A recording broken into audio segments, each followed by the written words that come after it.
recap on ES this time around. Yeah, jumping into this week, obviously we had the expectation that this bearish gap here would end up not holding, right? This one right here. Even though opening the week, right, this is Monday, this gap would have still been valid. We were looking for an inversion just based on how we were trading here with this run lower into this sell side pull down here, and then the reaction on Friday. So that's what we were looking for. Mainly my focus was on NQ, because looking at Friday's close, it was obvious to see NQ was a bit more bullish. So Monday we got that up close candle on both NQ and ES, and then when Tuesday kind of consolidation type thing, Wednesday of fat retrace. NQ unfortunately closed below its daily gap. Now if you want to take it by the volume imbalance, it didn't close below, but then it opened below, which is also kind of iffy.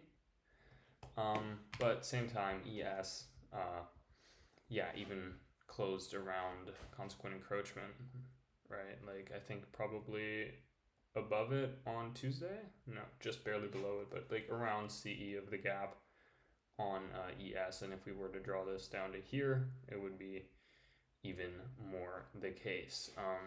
Anyway, gonna get rid of that just for it to look a bit cleaner. Anyway, then yesterday on Thursday was where the action happened. So here's that Wednesday drop down into the daily gap, and then we close back up inside of it. Overnight we kind of consolidate here, and then in London we push lower, and then towards 8 a.m. at New York. In New York, 8 a.m. At the start of the New York session, NQ takes this swing low from Asia, right? Asia lows get purged on NQ. ES doesn't.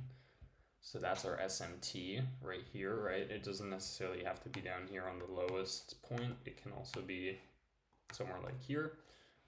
We have our SMT here, and ES purges this short-term low, right? Which was essentially, it was London lows. So we take London lows, making this a valid order block, right? Because the down close candle purges this short-term low, and we have the SMT. So now we have our daily key level holding, we have our hourly SMT, and we have our hourly order block.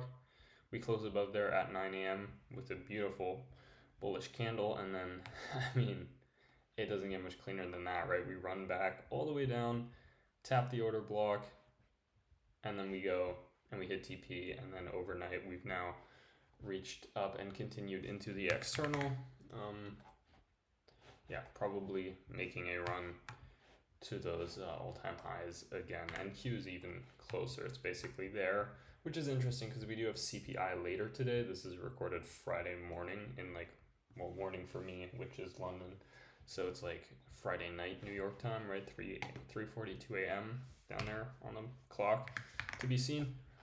So yeah, I mean, that's interesting that we essentially are running all-time highs before CPI. Right, like if we look at the news for the week, we're gonna see we have CPI and flash manufacturing PMI stuff today, and this is like the first CPI in a while because it kept getting delayed. Here it says delayed 9 days. Now I'm interested to see if this ends up actually releasing. I'm not sure what like the uppage on it is, but I think it will. Because I mean the government is still shut down, and like most of the other stuff here is like tentative, but I guess they thought CPI is important enough to where they can actually still manage to release it even though they're shut down. But anyway, I mean that's not really relevant anymore because the trade already hit. Now end of the thing, let's talk about it. I did not catch this. I was watching NQ and I was watching indices intraday for my intraday model, and since NQ had kind of inversed or closed below its daily gap, I don't know, I was kind of like, I knew ES hadn't, and I saw that in the morning, and I was like, well, ES could have a setup, but then like I wasn't really watching it for some reason. Like it like slipped my mind later in the day, or like early, like during New York Open. And then like we closed above here and we wicked down and we hit it, and then we were like trading up, right? I was watching this intraday. Right, here's that move where we come down. I was watching like for a 1 minute trade.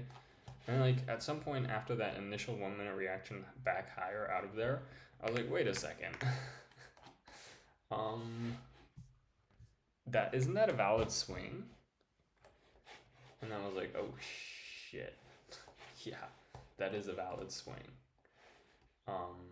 And yeah, I just never retraced. I mean, we almost got there at 11 a.m., right? I had my limit set then, but let me see. Yeah, right. So it was like, I'd say, looking at my journal here where I was journaling it. Where are we? We're here. Let's see what minute I peeped it, because I have the minute of my message in Discord.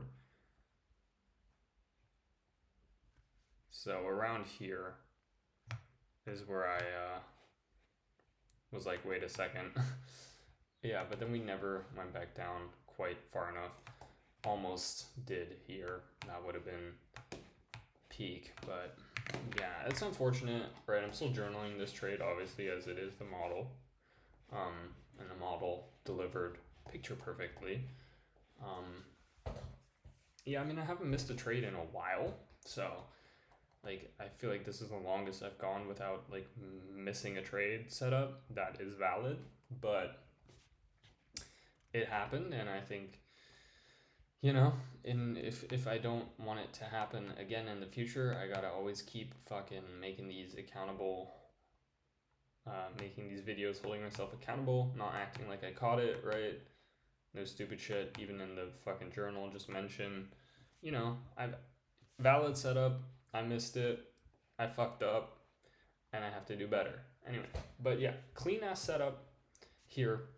Unfortunately, we could not actually catch it, but yeah, I just still wanted to put the review in, and yeah, that's that. All right, peace.